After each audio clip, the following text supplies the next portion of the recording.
गोपालगंज में न्यूज 18 की खबर का बड़ा असर हुआ है। जल संसाधन विभाग ने गंडक नदी के कटाव को रोकने के लिए कटाव निरोधी कार्य शुरू कर दिया है।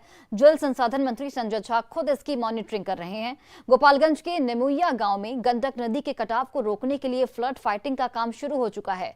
बिहार में बाढ़ संघर्षात्मक बल के चेयरमैन मोहम्मद अब्दुल हमीद, अधीक्षण अभियंता विमल कुमार, मुख्य अभियंता प्रकाश दास ने निमुइया और सलेमपुर का निरीक्षण किया। जल संसाधन विभाग के मुख्य अभियंता प्रकाश दास ने बताया कि निमुइया और सलेमपुर छरकी पर प्रोकोपाइन को काम कराया जा रहा है। निमुइया गांव के ग्रामीणों का इस पर कहना है कि कटाव जिस तरह से हो रहा है उस तरह से काम नहीं कराया जा रहा है। ग्रामीणों ने गांव के पास नदी किनारे तटबंध बनाने की मांग की है ताकि नदी के कटाव से गांव को बचाया जा सके। तो हम परसों ही हमें संज्ञान में आया तो वहाँ पे लोग ट्रीज पर वगैरह दे के दिया, लेकिन कल जो है सो हम लोग हाथी पाँव डाल के कल रात भर काम रहा, कटाव स्थिर हो गया। कल जो है सो कटाव बिल्कुल भी नहीं था, उसके पहले था।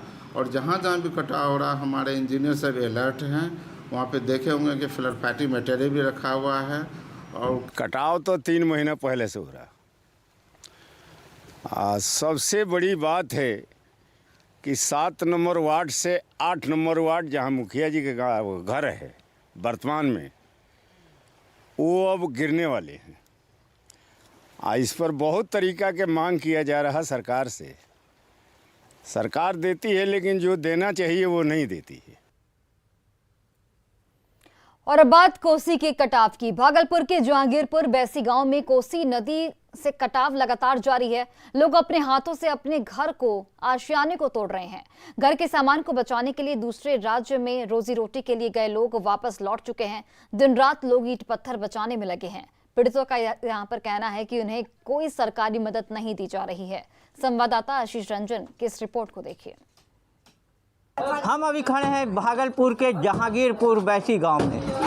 पिछले कई दिनों से कटाव जारी है और आप देख सकते हैं कि लोग यहां जो है घरों को तोड़ रहे हैं। ये खबर हम लोगों ने पहले भी दिखाई थी और आज जो है हम आपको बता रहे हैं यहां पर जो है बाहर से जो काम करने वाले लोग हैं, जो घर वाले बाहर चले गए थे, उनको भी घर वालों ने यहाँ बुला लिया है और यहाँ उन्हें ये ईंट तोड़ने के काम में लगे हुए हैं। हम उनसे जानते हैं कहाँ से आए हैं और क्या कर रहे हैं। कहाँ से आए हैं? हम चंडीगढ़ से आए हुए हैं।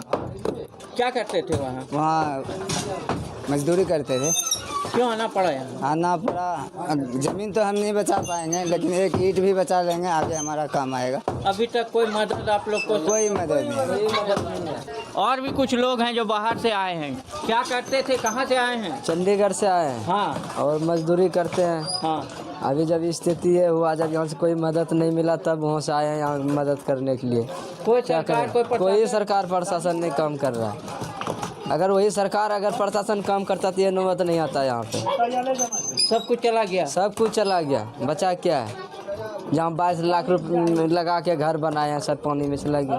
तो आप देख सकते हैं कि बाहर से भी जो लोग काम करते थे यहाँ के, वो भी वापस आ चुके हैं और इसलिए वापस आए हैं कि जो ईंट बचा है उनके घर का उसको बचा सके। ज़मीन तो वो नहीं बचा पाए लेकिन ईंट जो है वो बच जाए। लगातार कटाव जारी है लेकिन जो अनदेखी है जिला प्रशासन की वो साफ तौर पर नज़र आती है। लोगों का कहना है कि ईंट तोड़ भी लेंगे तो उनके पास किराया नहीं है कि वो गाड़ी से इसे कहीं ऊंचे स्थल पर ले जाएं। अब देखने वाली बात है कि अभी भी कुंभकर्णी निद्रा में जो सोया हुआ प्रशासन है वो जागता है कि नहीं। आशीष रंजन, न्यूज 18 भागलपुर। और 12 जुलाई का दिन देवघर के लिए ऐतिहासिक होने जा रहा है, जब देवघर को एयरपोर्ट के साथ ही एम्स की सौगात पीएम मोदी देंगे। वहीं देवघर से ही संथाल को कई योजनाओं की भी सौगात दी जाएगी। देवघर में इसे लेकर खास तैयारियां चल रही हैं। पूरे शहर को धन्यवाद प्रधानमंत्री जी और धन्यवाद मोदी जी के होर्डिंग और बैनर और पोस्टर से सजा दिया गया है। पूरे इंतजाम इस तरह से किए गए हैं कि जब पीएम मोदी 12 जुलाई को इन रास्तों से होकर गुजरें तो उन्हें खुद सुखद एहसास हो। अधिक जानकारी दे रहे हैं हमारे सहयोगी मनीष दुबे। देवघर के लिए ऐतिहासिक होने वाला है क्योंकि इस दिन देवघर में देश के प्रधानमंत्री नरेंद्र मोदी पहुंचने वाले हैं और देवघर एयरपोर्ट का उद्घाटन करने वाले हैं। इसके साथ साथ कई योजनाओं का भी ऑनलाइन शिलान्यास करेंगे, जिसको लेकर लगातार तैयारियां जारी है। इस वक्त हम वीआईपी चौक पर मौजूद हैं और सिर्फ वीआईपी चौक पर ही नहीं, देवघर के विभिन्न बड़े बड़े चौक चौराहों पर इस तरह से बड़े बड़े होर्डिंग और पोस्टर लगाए गए हैं। जिसमें कि आप साफ देख सकते हैं कि बाबा बैद्यनाथ की पावन धरती पर आपका स्वागत है। इसके साथ साथ आप देखेंगे कि देवघर एयरपोर्ट के लिए धन्यवाद मोदी जी के बड़े बैनर, इस तरह से कई बैनर लगाए गए हैं। वहीं कई जो योजनाएं जिसका काम हो चुका है उसको लेकर भी होर्डिंग और पोस्टर लगाए गए हैं। पुनासी डैम के लिए धन्यवाद मोदी जी, कृषि विज्ञान केंद्र के लिए धन्यवाद मोदी जी के, इस तरह के कई पोस्टर जो है वो लगाए गए हैं। धन्यवाद एम्स के लिए धन्यवाद मोदी जी।